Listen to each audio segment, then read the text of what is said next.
Alright, folks, here we are back at the Chicago Dota 2 Open, sponsored by SteelSeries and Merlini Dota, held at the Ignite Gaming Lounge. If you were just looking at the overlay, you saw a whole bunch of details about how it's being run. And here we go, into the 1v1 solo mid challenges portion. This is the third of 5 games that we'll be playing out. Merlini versus a challenger who will always be named Merlini Victim, no matter who it is.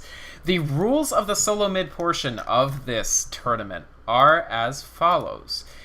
Only mid is the mode of the game.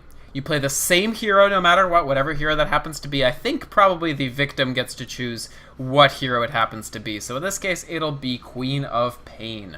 Oh, sorry, it's a random hero matchup. So actually random. And interesting that they've randomed this classic mid hero, the Quap. So this will be a cool matchup. Quap versus Quap is a fun little matchup.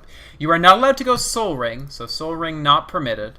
And you are the first blood or the first tower down wins.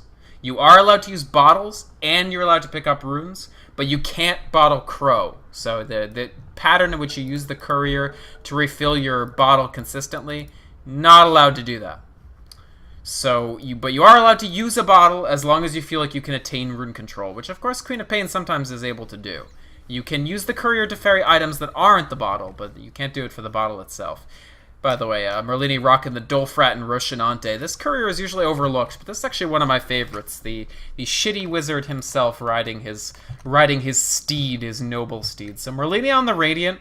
He's chosen to go for the Null Talisman Tango start, spending all his gold. Meanwhile, the Merlini Challenger has part of a Null Talisman, so he's got the Mantle of Intelligence, he's got the Ring of Protection, Tangos, and 3 Iron Branches. The upshot of this is if we look at their stats, basically actually the same stats, 2 extra armor for the Merlini Challenger, so 3 armor versus 1 armor, and that's going to make a difference for how much damage they actually take. The flip side is, Merlini's going with 62 auto attack damage, and the challenger is going with 59. So there's a mild advantage for Merlini in terms of how much auto attack damage he's actually throwing out.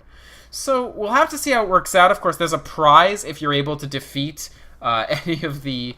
if you're able to defeat Merlini. Merlini gets nothing if he beats you, just the satisfaction of continuing to maintain its reputation. But the game's about to start, so 10 seconds.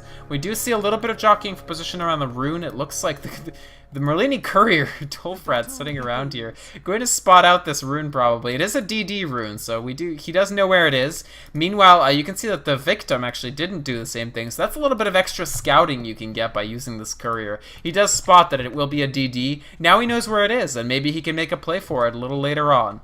So doing a bit of creep blocking on both sides here, a little bit more efficient. The challenger has gone with letting the 1 creep go. This means that this creep dies quickly and the lane eventually pushes. Flip side is, of course, this is unfavorable ground for Merlini. He's on the high ground, whereas the victim can only last hit from the low ground. A quick deny for Merlini, actually. It's off to a decent start. 1 deny for the Radiant Queen of Pain. No denies yet, or no last hits for the victim. Maybe they get one here.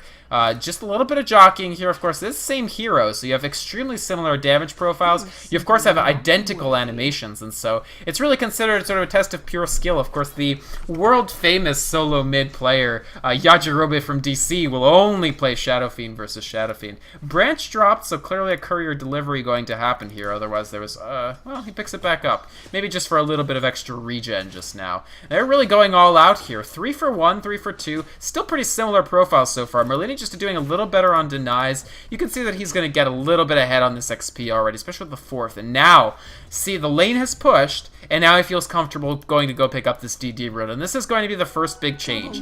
He's sacrificed a little bit in the way of XP that he was already ahead because of the 2 extra denies for a ton of harassment. If he lands any auto attacks on the challenger, it's already going to put Merlini substantially ahead in the war, not only for last hits, but the war for damage on the opposing hero. You can see that it's extremely hard for the other Queen of Pain to actually be able to contest this at this point, because we're talking about 131 damage versus a paltry 61. There we go. There's a 107 point hit upon the Queen of Pain, and Merlini's starting to take a little bit of an advantage here. Now 4 denies. He's going to get to pick up his 7th last hit. He's going to continue just denying out, and you can just see no confidence at all from the other player. Not taking blink even, so rune control is not going to be a thing for him at all. In fact, Merlini can probably just go pick up the illusion if he wants to. He's going to scout top. The challenger scouts bottom. Unfortunately, no luck. The rune was top, so that's going to be an illusion. He doesn't pick it up. He's going to wait for it. Interesting. Maybe he'll have a bottle delivered. Yes! Merlini, now that he feels like he's going to earn rune control, is actually bringing himself a bottle. And keep in mind that he actually has blink,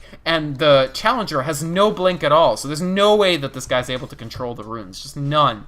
And that means that Merlini can just bottle up this illusion rune, and that's going to start really causing a bit of a snowballing effect. He's going to be able to have complete rune control, an advantage in health and mana, and an ability to severely harass the challenger, who's going to have to rely on a lot of these Screams of Pain landing. So his trade-off is he has a rank 2 Scream of Pain to rank 1, but just look at how much damage he took there. And Merlini, now that he has the bottle delivered, this is just 3 sets of regen that he just brought himself. And no bottle here for the challenger, just a Ring of Basilius. Maybe he can use this to push out the lane and try to pressure the tier 1 tower. That's about the only thing that I'm hoping for here. Meanwhile, Merlini going to secure up this illusion rune for himself at the 3-minute mark. That'll give him a whole nother set of possible harassment.